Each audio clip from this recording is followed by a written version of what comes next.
The Selfish Path to Romance. Download Chapter 1 for free at drkenner.com. This is a call from a mom whose 13-year-old son is tormenting his sister and making family life miserable. I have a 13-year-old son, and he has a problem with instigating arguments. Always trying to find a way to instigate an argument. And my son is, he's a really good child in school, really good. Every teacher just loves him dearly, very well-mannered, very well. But at home, I see the problem more often of him trying to start antagonize his sister. Could be a child thing, kid thing. Anyways, my question is how do I get him to stop from antagonizing arguments to instigating arguments? Okay, the first thing I would do is let's say your son's name is Joey. I would say to him, Joey, Mrs. Smith, your teacher, tells me that you are so wonderfully good-mannered, and I know how capable you are of being polite and of speaking your mind openly and honestly. Something goes screwy at home, so can you help me out with some detective work? I noticed when your sister walked in the other day, you told her that she was an idiot. And then when she came home with a good report card, you said, anyone can do that. You have an easy teacher. Help me understand what's going on. I'm real puzzled, and I hear this going on a lot, and it must be uncomfortable for you, too. It sounds like you have something you need to express to either me or your sister, and it's coming out kind of sideways. Notice what I'm doing there.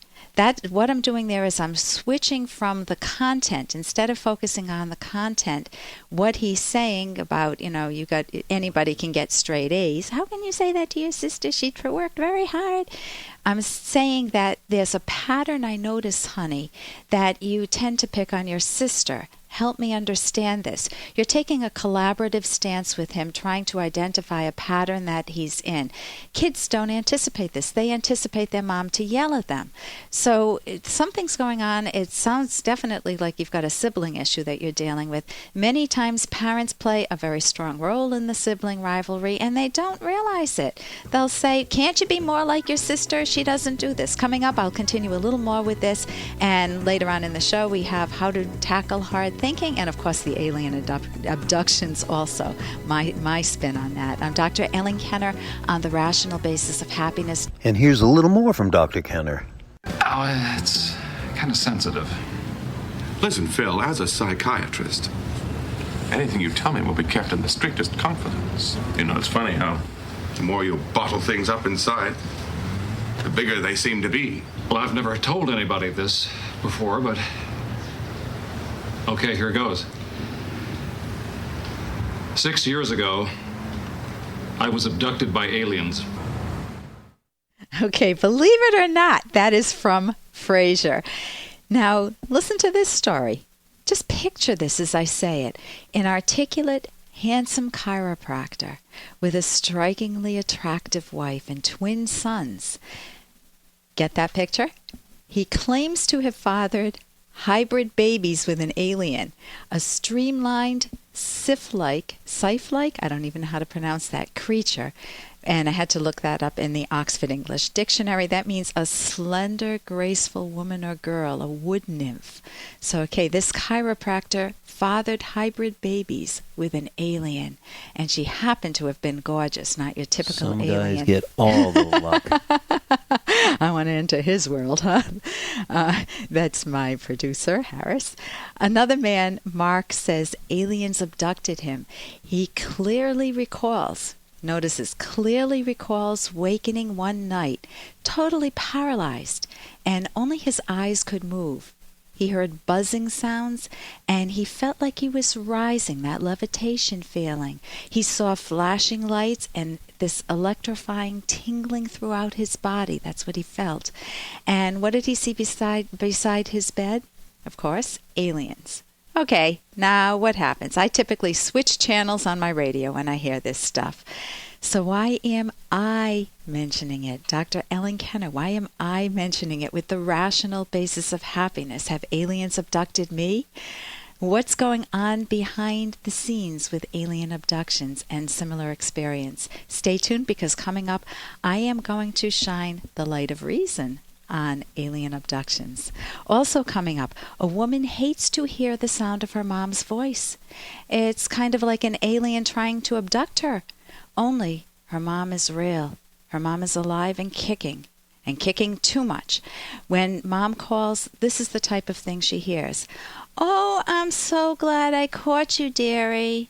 I know you just did the shopping for me yesterday, but I forgot to tell you that I ran out of cream cheese. I want some for lunch today. Could you stop at the market and pick some up for me?" Now, the listener describes her own mom as a recluse. She's low life. So how does the listener respond? She screams no to her mom, and then she feels real guilty. In her words, she feels like crap afterwards. And the listener wants to know how she can stop getting so angry at her mom. So how she can go out and get the cream cheese and have a big curly Q smile on her face? We'll talk about that coming up. And later in the show, are you or someone you know really stuck in a boring job? You do the same thing day in and day out, and on the edge of your mind you're saying, I've got to get out of here. I've got to make a change. But you get brain freeze. You don't know how to make a change, and it's painful to think about even changing. And so you just tell yourself, okay, someday I'll get a new job. Of course, someday will never come. How do you tackle hard thinking problems in any area of your life, not just in career or on any subject? The answer? You need to learn how to use your mind correctly. How many of us were trained how to use our minds correctly? Answer, not many. Later in the show, I will be talking with a thinking expert and seminar presenter. She's fabulous, Jean Maroney, and she'll be talking about some thinking problems that arise when you feel stuck or conflicted in your life. For more Dr. Kenner podcast, go to drkenner.com and please listen to this ad. Here's an excerpt from The Selfish Path to Romance, the Serious Romance Guidebook by clinical psychologist Dr. Ellen Kenner and co-author Dr. Edwin Locke, who's world famous for his theories in goal setting. What about the question, can there be love at first sight? Strong attraction, yes, but love at first sight would necessarily be superficial because not enough can be known about a person at a first look or meeting. First impressions can be very revealing. Body language, demeanor, the content of what is said, but these impressions are not necessarily conclusive, even if very positive. However, they might be conclusive if they are very negative, such as when a person endorses values you find offensive. You know you do not need to learn anything more. You can download Chapter 1 for free by going to drkenner.com, and you can buy The Selfish Path to Romance at amazon.com.